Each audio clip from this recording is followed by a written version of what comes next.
June 5, 1902, a group of 12 men gathered around a modest kitchen table in Washington, D.C., and deliberately ate a spoonful of chemically preserved meat each day, knowing they were testing the very poisons that were already on the American dinner plate.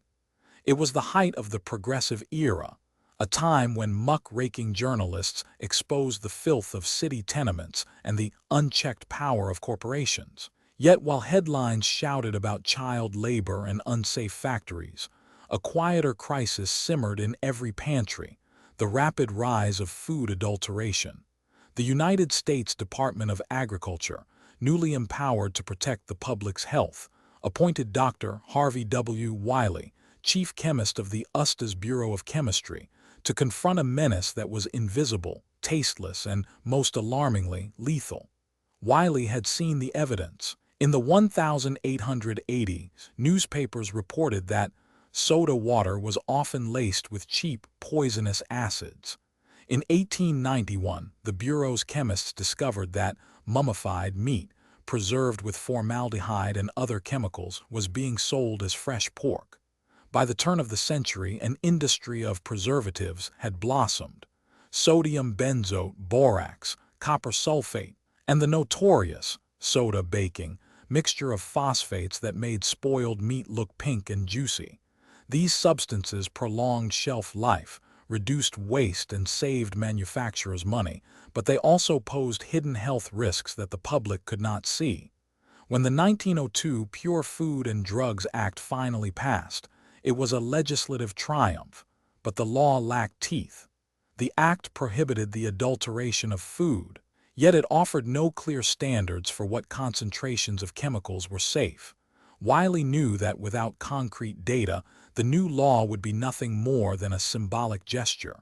He needed proof that the additives were not just unpleasant but deadly. Thus, the Poison Squad was born. Wiley recruited 12 volunteers, primarily government clerks, a few doctors, and a single farmer, to become human test subjects in a controlled experiment. They were told they would ingest the normal daily allowance of a preservative, and that the study would run for 4 weeks. The volunteers signed a consent form that read in stark language for the time: "I do hereby consent to the taking of any food which the United States government deems suitable for my consumption, for the purpose of testing the safety of such foods." The volunteers were paid $30 each, a modest sum that could buy a week's groceries. The first preservative tested was sodium benzoate, a cheap acidulant used in jams and sodas. Over the next 3 days, each participant mixed a spoonful of the white powder into their coffee or tea. Within hours, many reported a metallic taste, stomach cramps, and nausea. Wiley recorded every symptom, noting that the majority of subjects experienced acute gastrointestinal distress within 30 minutes of ingestion. The experiment continued with copper sulfate, a fungicide added to flour, and then with a mixture of phosphates known as phosphate soda. By the 3rd week, the volunteers were suffering from severe diarrhea, vomiting, and in several cases, fainting spells that required the aid of a medical assistant.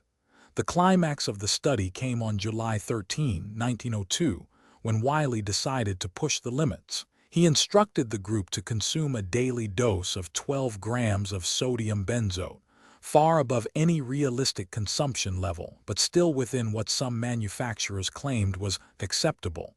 Within 12 hours, 3 men were bedridden, their bodies sweating profusely, their hearts racing. One participant, a 38-year-old clerk named Charles H. Doherty, collapsed in the kitchen and was rushed to a nearby hospital. Doctors there, unfamiliar with the cause, performed an urgent autopsy when Doherty's condition did not improve. The autopsy, conducted by Dr. Joseph C. White of the Georgetown Hospital, revealed a cascade of internal damage. The liver showed signs of acute necrosis, the kidneys were mottled with hemorrhagic spots, and the stomach lining was eroded, bleeding profusely. Microscopic examination showed that the sodium benzoate had disrupted the mucosal barrier, allowing toxins to enter the bloodstream unchecked. What we see here is not merely irritation. Dr. White wrote in his report, but systemic organ failure precipitated by a chemical that should never have entered the human body in such concentration. The findings were sent directly to Wiley, who used them as the cornerstone of his testimony before Congress. When Wiley presented his data to the Senate Committee on Agriculture, the nation was shocked. The vivid descriptions of vomiting, cramping, and the graphic autopsy report made it impossible for legislators to ignore the public health crisis. Wiley's testimony sparked a media frenzy. Newspapers ran headlines such as "Government Men Eat Poison and Survive" and "The Toxic Dinner Table." Public outrage swelled into a demand for stricter regulation. The aftermath of the Poison Squad experiment reshaped American food policy.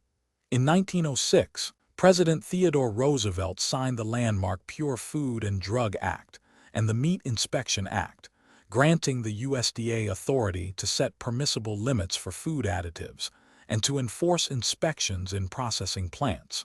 Wiley's work laid the groundwork for the creation of the Food and Drug Administration in 1930.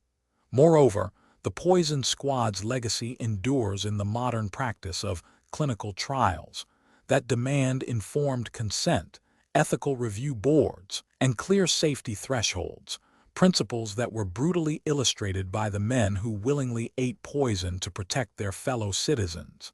The men of the Poison Squad themselves became reluctant heroes. Some continued working for the government, their names recorded in the annals of early food safety. Subscribe to the Autopsy Files for more stories like this.